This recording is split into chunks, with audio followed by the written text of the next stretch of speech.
హల్లెలూయా. దేవుని పరిశుద్ధ నామములో కూడి ఉన్న దేవుని పిల్లలైన మీకందరికీ మరొకసారి ప్రభువుని యొక్క శుభమైన నామములో నా ప్రత్యేకమైన వందనాలు శుభములు తెలియజేస్తూ ఉన్నాను.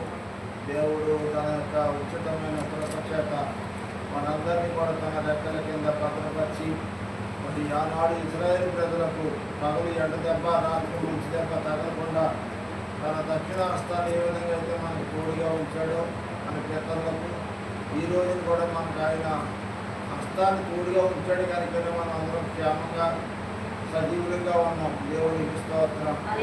నడవల దినాలు మంచి దినాల్లో దేవుని యొక్క రాకడ దినాల్లో ఉన్నాం. కొత్తగా కొన్ని మాటలు విన్నామండి. కొన్ని మాటలు విందాం. సమయం బతికుండా అయ్యేటప్పుడు నాకు ఎవరో తెలియజేయాలి, దాన్ని దాటేస్తాను. దేవునికి స్తోత్రం. హల్లెలూయా. ఒక 5 నిమిషాల జ్ఞాపకం చేయండి. దేవుని పరిశుద్ధమైనటువంటి గ్రంథంలో ఋతు గ్రంథాన్ని మనం చూసినప్పుడు ఋతు గ్రంథము చాలా పవిత్రమైన గ్రంథము, పరిశుద్ధమైనటువంటి గ్రంథము.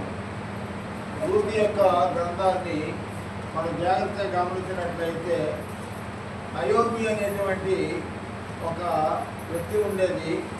ఆమెకి 2 కొడుకులండి. నయోమి అనేటువంటి ఒక స్త్రీకి 2 కొడుకులు పుట్టారు. 2 కొడుకులు ప్రయోజకులై పెద్దవాళ్ళు అయ్యారు. పెద్దవాళ్ళు అయిన తర్వాత ఆమె భర్త చనిపోయాడు. ఇద్దరు పిల్లలకి పెళ్లి చేసింది. పెద్ద కొడుక్కి, రెండవ కొడుక్కి పెళ్లి చేసింది. వారు కొంతకాలము సజీవంగా కాపురం చేసుకున్నారు. కానీ పిల్లలు లేకయే పెద్ద కుమారుడు ఒక మారు, రెండవ కుమారుడు మరొక మారు వాళ్ళు కూడా చనిపోయారు. ఇప్పుడు అత్తగారు యదవరాలు, 2 కోడళ్ళు కూడా యదవరాలే, 3 యదవరాలే. అత్తగారు అంటుంది, అమ్మ మీకు చిన్న వయసులో మరి భర్తలను కోల్పోయారు కనుక తిరిగి మీరు పుట్టింటికి వెళ్ళి ఈ తల్లిదండ్రులు చూసినటువంటి సుఖాలు కలిగేటువంటి వివాహాన్ని చేసుకొని మీరు కాపురం చేసుకోండి అమ్మ. చిన్న వయసు నుండి జీవితాంతం ఇలా ఒంటరిగా ఉండడం మంచిది కాదని చెప్పి తన అత్తగారు ఎంతో బోధించింది, ఎంతో ఖండించింది. అయితే 2 కోడళ్ళలో ఒక కోడలో ఇలా మాట చెప్పడంతో పుట్టింటికి వెళ్ళిపోయింది. ఎందుకంటే ఇంటి చేసేది లేదు కదా, ఎవరి కాలంలో ఉన్నారని తన పుట్టింటికి వెళ్ళిపోతుంది.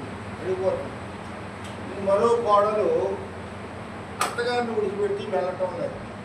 అత్తగారిని విడిచిపెట్టి వెళ్ళకపోతే నువ్వు కూడా బయలుదేరమ్మా, ఈ తోడు కూడా వెళ్ళింది కదా, నువ్వు కూడా ఈ పుట్టింటికి వెళ్ళి ఈ తల్లిదండ్రులు చూసిన చుట్టాలను చూసుకుని ఏదోటి చేసుకోమని చెప్తుంటే ఆమె అంగీకరించలేదు. ఏమంటుందంటే అత్తవైనా నీవే, తల్లివైనా నీవే, అంచేత నీవు ఎక్కడ చనిపోతావో నేను అక్కడ చనిపోతాను తప్ప నేను మళ్ళీ వేరొక పురుషుడిని వివాహం చేసుకొని మరో చోట కాపడానికి వెళ్ళలేని అత్తయ్య అని చెప్పి తన అత్త కాళ్ళ మీద పడి కన్నీరుగా ఏడ్చిందండి ఈ యొక్క కుమార్తె.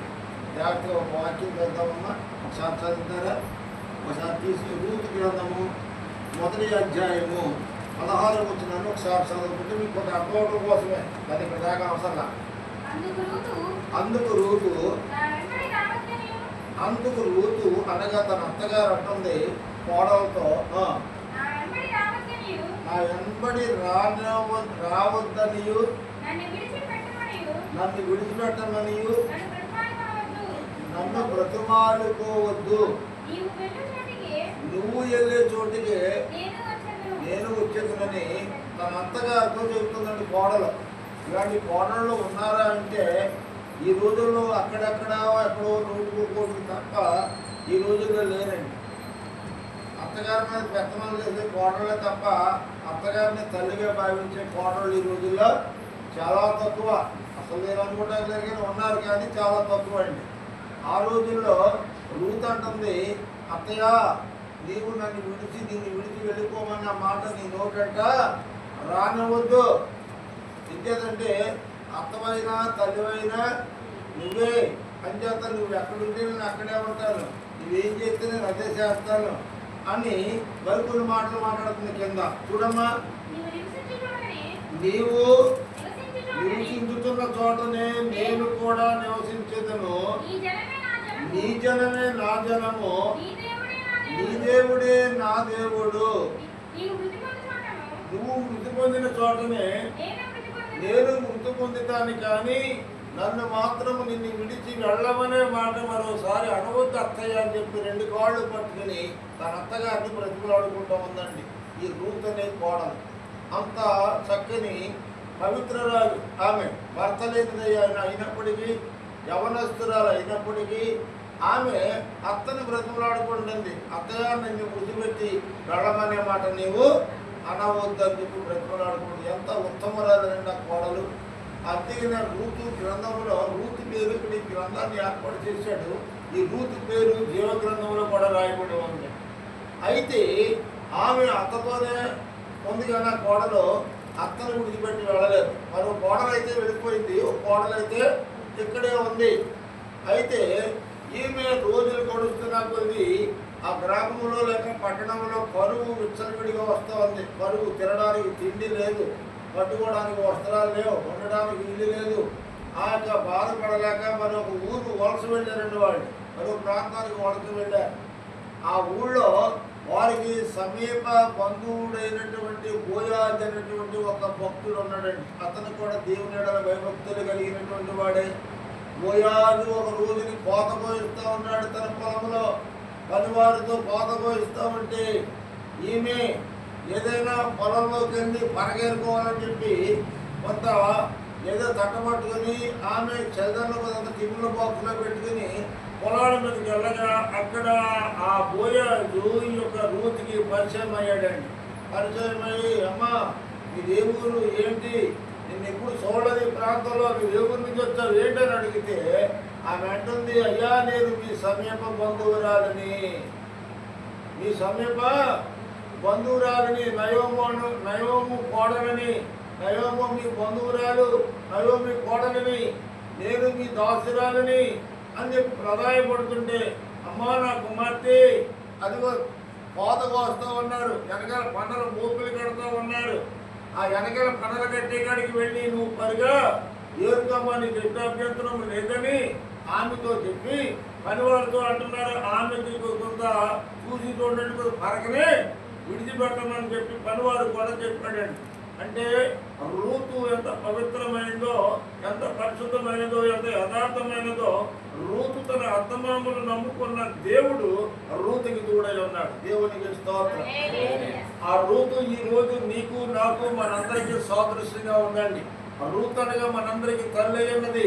ఆ రూతుకి మనమందరం బిడ్డలపై ఉన్నాం. ప్రియమైన వాళ్ళరా, బోయాజు యేసుక్రీస్తుకి సాదృశ్యంగా కనపడుతూ ఉన్నాడు. బోయాజు అనగా యేసుక్రీస్తుకి సాదృశ్యంగా కనపడుతూ ఉన్నాడు. ఇక్కడికి వచ్చేటప్పుడు అంటూ ఉన్నాడు, చూడండి జాగ్రత్తగా 10వ వచనాన్ని మనం చూసినట్లయితే, అతడు నా కుమారి, నీవు యెహోవా చేత నీవు ఆశీర్వదించబడిన దానవు. నా కుమారి, నీవు యెహోవా వలన ఆశీర్వదించబడిన దానివి అంటూ ఉన్నాడు. ఏమని సంబోధిస్తున్నాడమ్మా? నా కుమారి, బోయాజు నా కుమారి అంటూ ఉన్నాడు. బోయాజు ఎవరికి సాదృశ్యంగా ఉన్నాడంటే యేసయ్యకు సాదృశ్యంగా ఉన్నాడు. యేసు ప్రభుల వారికి సాదృశ్యంగా ఉన్నాడు. యేసు ప్రభు అంటూ ఉన్నాడు, అమ్మా నా కుమారి. చూడు, అతడు నా కుమారి, యెహోవా చేత నీవు దీవెనను దినదానవు. యెహోవా చేత నీవు దీవెనను దినదానవు.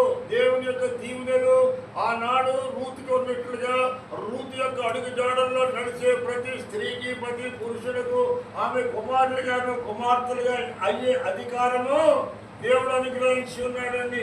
దేవుడు చెప్తూ ఉన్నాడు, ఈ యొక్క యేసుక్రీస్తు బోయాజులో ఉండి, బోయాజు యొక్క మనసత్వంలో ఉండి, బోయాజు యొక్క రూపంలో ఉండి యేసుక్రీస్తు మాట్లాడుతూ ఉన్నాడు, అమ్మా నా కుమారి, నీవు యెహోవా వలన దీవెన నొందిన దానవు. నీవు దీవెన నొందిన దానవు. ఎందుకు నువ్వు దీవెన నొందుకున్నావు? ఎంతో మంది స్త్రీలు ఉన్నారు, ఎంతో మంది పురుషులు ఉన్నారు. ఆ యొక్క స్త్రీల గురించి, అమ్మా నీవు యెహోవా వలన నీవు ఏం పొందుకున్నావు అంటే దీవెన పొందుకున్నావు. యెహోవా దీవెన రావడానికి గల కారణం ఏంటంటే ఆమె యవ్వన కాలంలోనే తన భర్త చనిపోయాడు. యవన ప్రాయములోని తన భర్త కాలం చేశాడు. అయినప్పటికీ తన అత్తగారినే తల్లిగా చేసుకుంది. కాబట్టి తన అత్తగారిని తన తల్లిగా చేసుకుంది. అత్తగారు కూడా తనని కుమార్తె అని సంతోషిస్తూ ఉంది. అలాగే బోయాజుని మనం చూసినట్లయితే బోయాజు కూడా అంటున్నాడు, అమ్మా నా కుమార్తె అంటూ ఉన్నాడు. అంటే ఆమెను కుమార్తెగా కారణం ఏంటంటే చదవమ్మా, నీవు కొద్దివారి ఏంటే గాని గొప్పవారినే గాని యవనస్తులను నీవు ఎంపడెంపగా నిజాయితీగా బ్రతికిన దానవు. దేవునికి స్తోత్రం. హల్లెలూయా. యవన కాలంలో నీ భర్త సరిపోతే నువ్వు పెడదారి పట్టకుండా గొప్పవారినే కానీ చిన్నవారినే కానీ యవన కాలంలో యవనస్తులను నువ్వు వెంబడించగా నీ యవన కాలంలో నీవు పవిత్రతను జాగ్రత్తగా కాపాడుకున్నావు, నీ యథార్థతను జాగ్రత్తగా కాపాడుకున్నావు. ఒకవేళ భర్త లేని స్త్రీ అని ఒకవేళ లోకము నిన్ను చిన్న చూపు చూస్తే చూసుండొచ్చేమో కానీ నీ భర్త లేని స్థానంలో నేను నీకు తోడై ఉన్నానమ్మా. నీ భర్తగా అన్ని వేళలా నీకు ఉన్నా తోడున్నా లేకపోయినా నేను ఎల్లప్పుడూ నేను నీకు తోడై ఉన్నాను కనుక నువ్వు భయపడకమ్మా, నువ్వు భయపడవద్దు. నేను నీకు తోడుగా ఉంటాను. ఎందుకంటే నీ యవన కాలంలో యవన పురుషులను నువ్వు వెంబడించక యవనేత్తలను బట్టి నీ వయసుని బట్టి నీ అందాన్ని బట్టి నీ సౌందర్యాన్ని బట్టి నీవు పరాపురుషుల ముఖమైనను నీవు చూడని దానివని నేను ఎరుగుదును. నీవెంత యథార్థవంతురాలవో, ఎంత దైవభక్తురాలవో, ఎంత నమ్మకస్తురాలవో నిన్ను నేను ఎరుగుదును తల్లి. నీవు అందుకే నీవు యెహోవా వలన దీవెన నొందిన దానవు. దేవునికి స్తోత్రం. హల్లెలూయా. రూతు యెహోవా వలన దీవెన పొందినటువంటి వ్యక్తిగా కనబడతా ఉంది. ఆ రూతుకి కుమార్తెగా కుమారుడిగా ఉన్నటువంటి మనము కూడా దీవెనలు పొందాలంటే రూతు యొక్క కుటుంబంలో రూతు యొక్క బిడ్డలుగా ఉన్నటువంటి మనము కూడా మరి దీవెనలు పొందాలంటే రూతు నడిచిన మార్గాల్లో మనము కూడా మనం నడుస్తూ మన పిల్లలను కూడా ఆ మార్గంలో మనం నడిపించవలసిన వారిగా ఉన్నాం. దేవునికి స్తోత్రం. హల్లెలూయా. ప్రియమైన వారిని ఎంతమంది ఈ రోజుని భర్తలు పోవడమే కదండి, భర్తలు చంపేస్తా ఉన్నారు. భర్తలు పోయిన తర్వాత వేరే పెళ్లి చేసుకుంటే సంగతి విడిచిపెట్టేద్దాం. భర్త ఉండగానే పరపురుషులతో అక్రమ సంబంధం పెట్టుకొని ఏమండి అతని యొక్క అక్రమ పురుషులతో సంబంధాలు పెట్టుకుని కట్టుకున్నటువంటి భర్తని అతనితో సంధించినటువంటి సంఘటనలు ఈ మధ్యకాలంలో బాగా ఎక్కువగా చూస్తూ ఉన్నాం. ఎందుకు ఈ విషయాలు దేవుడికి ఎదురుస్తూ ఉన్నాడంటే ఆనాడు ఉన్నటువంటి రూతులు ఈనాడు సమాజంలో లేరు, కరువైపోయారండి. రూతులు కరువైపోయారు. భర్త కోసం ప్రాణం పెట్టేవాళ్ళు, భర్త కోసం బ్రతికేవాళ్ళు, భర్త కోసం జీవాన్ని చివరి వరకు దారపోసినటువంటి వాళ్ళు కొద్దువైపోయిన రోజులు. ప్రియమైన వాళ్ళు పట్టుకున్న భర్తలను చంపేస్తున్నటువంటి రోజులు. అనేకులు పురుషులు పెళ్లి చేసుకోవడానికి వెనకాడుతున్న రోజులు. పెళ్లి చేసుకొని ఎందుకు వచ్చిన బాధలు పడాలి, వంటల జీవితమే కరెక్ట్ అని చెప్పి చాలామంది నాడు పురుషులు వివాహం చేసుకోవడానికి నిరాకరిస్తూ ఉన్నారు. ఎంతోమంది ఈరోజు పురుషులు వివాహం చేసుకోవటాలా. ప్రియమైన వాళ్ళరా ఎందుకంటే ఆనాటి రూతు ఉన్నటువంటి మనస్తత్వము ఈ రోజున ఉన్నటువంటి రూతులకి కరువైపోయినటువంటి కారణాన్ని బట్టి దేవుని ఎడల భయభక్తులు లేక దేవుని ఎడల యథార్థత లేక నమ్మకత్వం లేనందువలన అనేకులు దేవునికి బదులుగా ఏం పొందుకుంటున్నారని ఈ రోజుని శాపాలు పొందుకుంటున్నారు. నీవు యెహోవా వలన దీవెన నొందిన దానవు. బోయాజు అంటూ ఉన్నాడు. బోయాజు యేసుక్రీస్తుకి సాదృశ్యంగా ఉన్నాడు. అమ్మా నీవు తండ్రి వలన నీవు దీవెన నొందిన దానవు అంటూ ఉన్నాడు. ఆ దీవెన పొందడానికి గల కారణం ఏంటో ఇంతకు ముందే మీకు చెప్తున్నాను. ఆమె పవిత్రతరాలు, పవిత్రతే ఆమెని దీవెనకరంగా మార్చేసింది. దేవునికి స్తోత్రం. ఈ రోజు దేవుని నీవైనా నేనైనా మనమైనా పవిత్రులుగా పరిశుద్ధులుగా ఉంటే దేవుని యొక్క దీవెనలు మెండుగా పొందుకోగలుగుతాం. దేవుని యొక్క ఆశీర్వాదాలు మెండుగా పొందుకోగలుగుతాం. ప్రియమైన వాళ్ళారా దేవుని మందిరానికి ఎంతమంది వస్తున్నారని దేవుని చోట కానీ ఎంతమంది ఆత్మతో సత్యముతో దేవుణ్ణి ఆరాధిస్తూ ఉన్నారో అట్టి వారిని దేవుడు చూస్తూ ఉన్నాడు. అందరూ ఆ విధంగా ఆరాధిస్తే దేవుడు అందరినీ ఆ విధంగా ఆ దీవెన పొందుతారు. కానీ దేవుణ్ణి ఆరాధించడంలో ఆత్మతోనూ సత్యముతోనూ దేవుణ్ణి ఆరాధించాలంటే దేవుని స్తోత్రం. హల్లెలూయా. ఎందుకు ఆత్మతో సత్యముతో ఆరాధించాలంటే మనం నమ్ముకున్న దేవుడు ఆత్మ ఉన్నవాడు కనుక మనము కూడా ఆత్మతో సత్యముతో ఆరాధించాలంటే దేవునికి స్తోత్రం. హల్లెలూయా. చిన్నవారినేమి, గొప్పవారినేమి, కొద్దివారినేమి, గొప్పవారినేమి, పేదవారిని కానీ, ధనవంతులనే కానీ, నీవు ఎవరిని కూడా నీ వెంబడించగా నీ జీవితాన్ని పవిత్రంగా కాపాడుకున్నావు తల్లి. నీ జీవితాన్ని పవిత్రంగా కాపాడుకున్నావమ్మా. అందుకే యెహోవా దీవెన నొందిన దానువు నీవు. యెహోవా దీవెన నీ యొక్క కుటుంబం మీద, నీ పిల్లల మీద, నీ పిల్లల పిల్లల మీద, నీ సమస్తం మీద యెహోవా దీవెనలు పంపడించబడతాయి. దేవునికి స్తోత్రం. నీవు యెహోవా వలన దీవెన నొందిన దానువు. దేవునికి స్తోత్రం. అంత మాత్రమే కాదు, దేవునికి ఉందమ్మా, నీవు వెంబడింపగా ఉండవలసిన నీవు యవ్వనస్తులను వెంబడింపకాయు ఉండటం వలన, చూడండి, నీవు యవ్వనస్తులను వెంబడింపక ఉండటం వలన నీ మునుపటి ప్రవర్తన కంటే నీ వెనకటి ప్రవర్తన ఉంటే ముందు నీ భర్త ఉన్నప్పుడు ఉన్నటువంటి పవిత్రమైన ప్రవర్తన కంటే నీ భర్త పోయిన తర్వాత నీ ప్రవర్తన మరీ గొప్పదిగా ఉన్నది. దేవునికి స్తోత్రం. హల్లెలూయా. అంతేనమ్మా, మునుపటి ప్రవర్తన అనగా నీవు భర్త ఉన్నప్పుడు ఎంత పవిత్రంగా నువ్వు జీవించావో నీ భర్త పోయిన తర్వాత అంతకంటే నీవు 4 వంతులు పవిత్రురాలుగా జీవించి ఉన్నావు తల్లి అని సాక్ష్యం చెబుతూ ఉన్నాడు రూతుని గురించి దేవునికి స్తోత్రం. హల్లెలూయా. ప్రియమైన వాళ్ళరా, ఈ మధ్యాహ్న కాల సమయంలో భర్త ఉన్నటువంటి కాలంలో కంటే భర్త లేని కాలంలోనే ఆమె ఎక్కువ పవిత్రురాలుగా ఉన్నట్టండి, పరిశుద్ధురాలుగా ఉన్నట్ట. అందుకే దేవుని కృప ఆమె మీద అత్యధికముగా ఉంచాడు. దేవునికి స్తోత్రం. హల్లెలూయా. దేవుడు చూసినప్పటికంటే దేవుడు చూడటం లేదనుకున్నప్పుడు మన ప్రవర్తన మరి ఎక్కువగా ఉండాలి. అంటే మన భక్తి జీవితం కూడా దేవుని ఎడల యథార్థత కలిగి ఉండాలి, మనుషుల ఎడల కూడా యథార్థత కలిగి ఉండాలి. అందుకే నీవు దేవుని దయలందును మనుషుల దయలందును దినదినము వృద్ధిల్లుతూ ఉండమని దేవుని యొక్క వాక్యము ప్రవహిస్తూ ఉంది. దేవుని దయ ఉండాలి, మనుషుల దయ కూడా ఉండాలి. దేవునికి స్తోత్రం. హల్లెలూయా. కొద్దివారు మొదలుకొని గొప్పవారి వరకు కూడా ఆమె గురించి మంచి సాక్షి చెబుతూ ఉన్నారు. ఈ రోజు సమాజంలో నా గురించి అయినా నీ గురించి అయినా మనం అన్ని జనులు మనం చూస్తూ ఉంటారండి. మనం దేవుని మందిరానికి ఒడుకున్నాం, మన నడవడికలు, మన నోటి మాటలు, మన ప్రవర్తన, ప్రియమైన వాళ్ళ ఇలాంటి ఒకటి మనం జాగ్రత్తగా మనం పాసుకోవాలి. ఒకవేళ ఎవరైనా నోరు పారేసి మనం అనుకొని మనం తిప్పిన ఆ సమయంలో మనం నోరుని పాసుకుంటే కదా దేవుడి పైనుండి స్తోత్రం. దేవుడికి స్తోత్రం. మనుషులు పోయేది మనం శోధన అవుతాం. 10 మంది కలిసి ఒక మనిషిని చెబుతామంటే ఆ మనిషి నోరికి మాట్లాడడానికి సమాజం ఏమనుకుంటుందండి, ఈ వ్యక్తిలో స్త్రీ అయినా పురుషుడైనా ఈ వ్యక్తిలో ఏదో లోటు ఉంది. ఆ 10 మంది 10 వర్గాలుగా తిట్టినా కానీ నోరు ఎక్కట్లేదండి, మనిషి ఏదో లోటు ఉన్నదని సమాజం చెప్పుకుంటుంది. కానీ సమాజం ఏం అడుగుతుంది, ఏం చెప్పుకుంటుంది అనేది మనకు అనవసరం. సమాజం కోసం మనం బ్రతకొద్దు, మనం బ్రతికే బ్రతుకు మన ప్రభువైన యేసు వైపు చూస్తూ మనం ఆయన కొరకు బ్రతకాలి తప్ప సమాజం వాళ్ళేమనుకుంటున్నారా ఏళ్ళేమనుకుంటున్నారా అని చెప్పి వాళ్ళంతా ఏళ్ళంతా చూడటానికి వాళ్ళు వీళ్ళు మన కొరకు ప్రాణం పెట్టలేదండి. వాళ్ళు వీళ్ళు మన కొరకు రక్తం చెందుతలేదండి. వాళ్ళు వీళ్ళు మన గురించి ప్రత్యేకమైన ఆలోచన దృష్టి కలిగి ఉండలేదండి. మన కోసం ప్రత్యేకమైన ఉద్దేశాన్ని కలిగి ప్రత్యేకమైన దృష్టిని కలిగి మన కోసం ఆలోచించి మన ప్రాణాలను సైతము లెక్క చేయకుండా ఆఖరి రక్తపు బొట్టు చివరకు చిందించిన యేసు కొరకు మనము జీవించాలి. దేవునికి స్తోత్రం.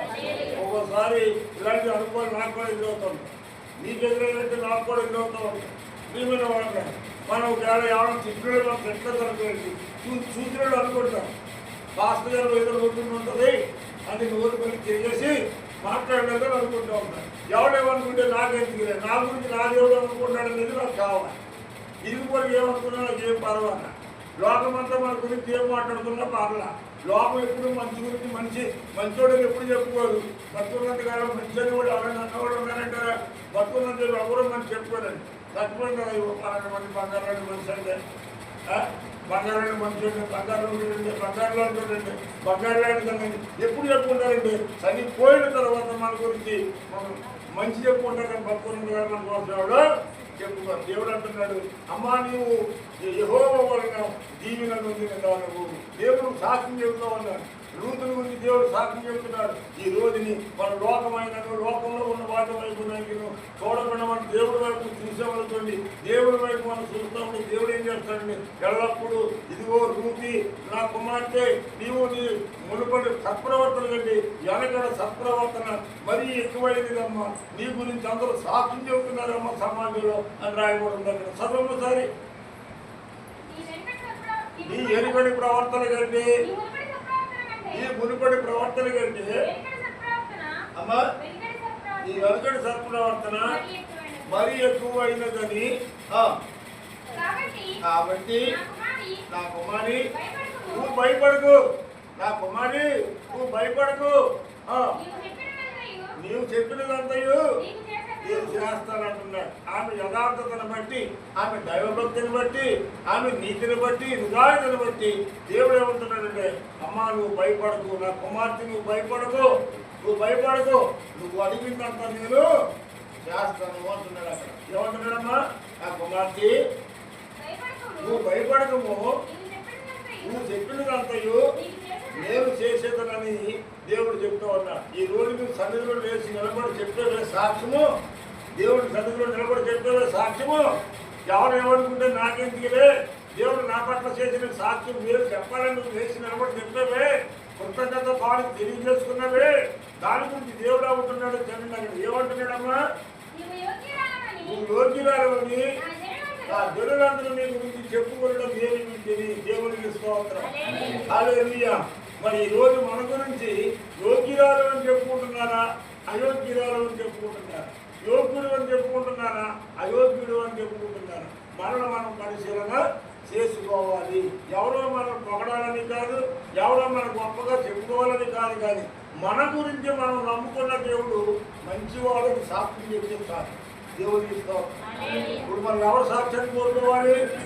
మనుషుల సాక్ష్యాన్ని, మనుషులు మెప్పులు మనకి ఎప్పుడు వద్దండి. కొంతమంది మనుషులు మెప్పు కోరుకుంటా ఉంటారు, కానీ ఇక్కడ దూకు మాత్రము దేవుని నుండి కొద్ది మెప్పు. దేవుడికి స్తోత్రం. నా కుమారి నీవు దీవెన నొందిన దానకు, ఎవరి ద్వారా? మనుషుల ద్వారా కాదు, యెహోవా ద్వారా నీవు దీవెన నొందిన దానకు. చిన్నవారి మొదలు గొప్పవారి వరకు నీవు ఎవరిని వెంబడింపుగా నీ వ్యవహార కాలంలో యథార్థత కలిగి ఉన్నామనే సంగతి నీ గురించి నీ చుట్టుపక్కల ఉన్నవాళ్ళు చెప్తున్నారు. నీ గురించి చెప్పినా చెప్పకపోయినా నీ ప్రవర్తన తన గురించి నాకు తెలుసు. తల్లి అమ్మా నువ్వు భయపడకు. ఏ సమస్యలో ఉన్నావో, ఏ కట్లతో ఉన్నావో, ఏ కట్లతో బంధించబడ్డావో, ఏ సమస్యలతో బంధించబడ్డావో, అనేకమైన సమస్యలు నువ్వు చుట్టుపట్టి ఉండవచ్చు. ఈరోజు అనేకమైన సమస్యలతో నువ్వు భయం దుప్పుట్లో బిక్కుమంటూ ఉండవచ్చేమో, కానీ ఆ దేవుడు అంటున్నాడు, అమ్మ నువ్వు భయపడకు, నేను నీవు అడిగిందంతా నేను చేస్తాను. దేవుడికి స్తోత్రం.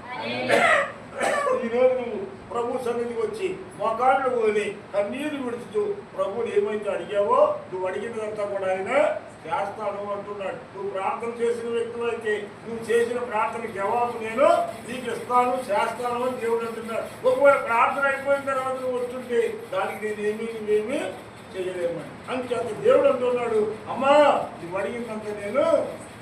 ఈరోజు నువ్వు చూస్తున్న వాళ్ళు దేవుడిని ఎవరో ఒక్కొక్కళ్ళు ఒక్కొక్క రకంగా దేవుడిని ఏదో ఒకటి అడిగిన వాళ్ళమే, ఏదో ఒకటి అడిగిన వాళ్ళమే. నిజమైన వాట్లారా ఈ రోజు మనం అడిగిన వాటన్నింటినీ కూడా దేవుడు చేస్తానంటున్నాడు. అమ్మా నా కుమార్తె భయపడకము. ఎలాంటి పండుగలు ఉన్నా నువ్వు భయపడవద్దు. ఆ పండుగలను చూసి, పట్టును చూసి, ఆ ఎదరవన్న ఉపద్రాన్ని చూసి నువ్వు భయపడకూడదు. కంటికి కనిపించే ఆ గాంభీర్యత్వాన్ని చూసి నువ్వు భయపడవద్దమ్మా. ఎందుకంటే లోకంలో ఉన్నవాడు కంటే నీలో ఉన్నవాడు గొప్పవాడు. 1 యోహాను పత్రిక 4వ అధ్యాయం 4వ వచనం గురించి చేసుకున్నాం.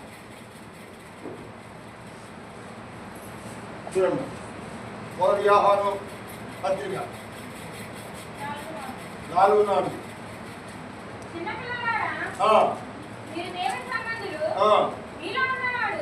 చిన్న పిల్లలారా మీరు ఎవరి సంబంధులు? అందరు చెప్పలేదు. ఎవరి సంబంధులు మీరు? మీరు దేవుని సంబంధులు, లోక సంబంధులు కాదు. లోక సంబంధమైన వాడు కాదు మీరు. లోక సంబంధులుగా మాట్లాడతారు. మీరు దేవుని సంబంధాలు కాబట్టి మీరు దేవుని సంబంధులుగానే మాట్లాడాలి. నలుగురు నాలుగు రకాల మనం తిట్టినా మనం మౌనంగానే ఉండాలి. ఇన్ని వాక్యాలు చెప్పి నన్ను ఎవరో తిట్టారని చెప్పి నేను కూడా నోరు పాలేసుకోవడం నా ప్రసంగవంతులు అర్థమే. అవునా కదంటారా? నలుగురికి ఎవరేమనుకున్నా బాగలేదు, కానీ పాస్టర్ ఏదో లోటు ఉంటే అందిన వాడు తెలుగులో మాట్లాడుతుంది అనుకున్నా బాగలేదు. కానీ నా దేవుని దృష్టిలో నా సాక్షి కాపాడుకోవాలి. అందుకే దేవుడు అంటున్నాడు, లోకంలో ఉన్నవాడు కంటే మీలో ఉన్నవాడు లోకంలో ఉన్నవాడు కంటే గొప్పవాడు. దేవునికి స్తోత్రం. హల్లెలూయా. ఎవరికంటే గొప్పవాడు అంటే లోకంలో ఉన్నవాడు, వాడిలో ఉన్నవాడు కంటే మనలో ఉన్నవాడు గొప్పవాడు. మనలో ఉన్నవాడు ఎవడు? లోకంలో ఉన్నవాడు ఎవడు? లోకంలో ఉన్నవాడు సైతాను గాడు, మనలో ఉన్నవాడు సృష్టికర్త దేవాది దేవుడు. మీలో ఉన్నవాడు లోకములో ఉన్నవాడి కంటే గొప్పవాడు. అలాంటి గొప్పవాడిని కలిగిన మనము కూడా గొప్పవాడి. ఎవరికంటే తక్కువ మేమే కాము. ఎవరికంటే తక్కువ దేవుడు మనం ఉండడం. ఒకవేళ పోవడం మనకు భోజనం లేకపోవచ్చేమో, లేకపోయినా నీకు దేవుడు వస్తుంటాడు. ఎవడో ఒకటి అడకపోయినా పట్టుకొచ్చి ఇంటికి వచ్చి అమ్మకు అన్నం మిగిలిందమ్మా, ఒక సాంబార్ మిగిలిందమ్మా, ఇక నాకు ఊళ్ళోకి వచ్చాడమ్మా, మా అమ్మాయి అక్కడికి వెళ్ళి వచ్చాడమ్మా, అంత నీకు కూడా పట్టుకొచ్చి మీరు కూడా మంచి భోజనం పట్టుకొచ్చిస్తాడు దేవుడు. దేవుడు తీసుకోవాలి. హల్లెలూయా. శ్రీమల వాడారా మనం భోజనం వండుకోవచ్చు.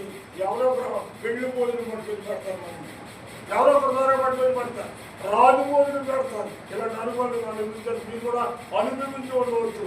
ఒక్కనాడైనా మీరు దేవుని కొరకు ఉపవాసం ఉంటే ఉండొచ్చేమో, కానీ వస్తువులు మాత్రము దేవుడు నమ్ముకున్న వాళ్ళు ఎవరు వస్తునేటువంటిది రాదు. దేవుడికి స్తోత్రం.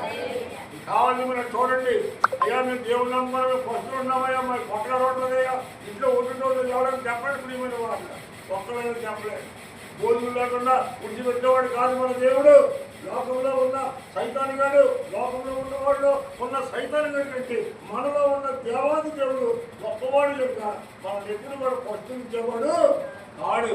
అందుకే ఆనాడు కూడా రూతు గ్రంథాలు మనం చూస్తున్నాం. అమ్మా నువ్వు చిన్నవాడిని కానీ గొప్పవాడిని కానీ ఎవరిని వెంబడించగా నీ యథార్థతని, నీతిని, పవిత్రతను నువ్వు జాగ్రత్తగా కాపాడుకున్నావు తల్లి. నీ యథార్థత గురించి, నీ పవిత్రత గురించి నాకు తెలుసమ్మా. నిన్ను గురించి ఈ ఇడిగా పొడిగి వాళ్ళు సాత్వికంగా చెప్పకపోయినా, సృష్టికర్తమైన దేవాది దేవుడు అయిన ఆయన అంటున్నాడు, అమ్మా నా కుమారి నువ్వు అడిగిందంతా నేను చేస్తాను. ఈరోజు నువ్వు దేవుని మందిరంలో ఏ ప్రార్థన చేస్తావో, ఏం అడిగావో, దేనికోసం కలవరం చెందుతున్నావు, దేనికోసం భయపడతా ఉన్నావు, దేనికోసం ఆందోళన చెందుతున్నావు, ప్రతి విధమైనటువంటి 100 కాలం చూపించి నేను నీ అడిగినంతా నేను చేస్తాను. దేవుని హల్లెలూయా. మన కన్నతల్లిదండ్రులు ఉన్నారు చూసారండి, మనకు అన్నీ చేయలేదు. అడుగుతాం కానీ అన్నీ చేయలేదు. అన్నీ అడుగుతాం. పిల్లలు ఉన్నారు అనుకోండి, అవి స్కూల్కి వెళ్ళేటప్పుడు అమ్మ నాకు షూ కావాలి, లేదా అది కావాలి, ఇది కావాలి, ఇంకోటి కావాలి, ఇంకోటి కావాలి, పాకెట్ మనీ కావాలి, పిల్లలన్నీ అడుగుతారు. అది అడిగినట్టు మనం చేయలేకపోవచ్చు. కానీ ఆయన పిల్లలమైన మనకు మాత్రము మనం నమ్ముకున్న దేవుడు మనం ఏమడిగినా అది ఆయన ఏమంటున్నాడమ్మా, నేను చేస్తాను. ఏమైతే అడిగావో నేను నీకు చేస్తాను, నువ్వు భయపడవు. నేను నీకున్నాను, తోడలున్నాను. నీ భర్త నిన్ను విడిచిపెట్టినా, తోడు కూడా విడిచిపెట్టినా, నీ మామగారు విడిచిపెట్టినా, తిరుగుబడి వారు విడిచిపెట్టినా, నీ అత్తతో నువ్వు ఉన్నావు. అత్త అంటే పడినటువంటి ఈ రోజుల్లో, అత్త అంటే చిత్రంగా చూసేటువంటి ఈ రోజుల్లో అత్త మాట ఒకటి, కోడల మాట ఒకటి, అత్త మాట కంటే కోడల మాట పైన ఉండాలనుకునేటువంటి రోజుల్లో ఈ కోడలో అమ్మ అత్తవైనా తల్లివైనా నువ్వే నా తల్లి, నీవే నా అమ్మవైనా, నీ దేవుడే నా దేవుడు, నీ ఊరే నా ఊరు, నీ ఇష్టమే నా ఇష్టమో, నీకు వేరు ఎక్కడికి వెళ్ళొద్దని బతిమలాడుకుంది తన అత్తగా నీ మీద దేవుడు పెట్టినాడు. ఇలాంటి కోటలు కావాలి. అత్తగారిని బతిమలాడుకుంటుంది. అమ్మ నిన్ను విడిచి వెళ్ళమని ఒక్కొక్కసారి నన్ను అనుమతించాలి. నీతోనే నీ దేవుడే నా దేవుడు. నీ అత్తగారు అంటుంది, కోడలు అంటుంది, అత్తయ్య నేను ఏ దేవుడిని ఆరాధిస్తావో నేను కూడా అదే దేవుడిని. చదివేది ఉన్నాగా, చదివేలో లేదా 1:16 రూతు 1:16 చదివారు. చూడండి తొందరగా అక్కడే ఉందా?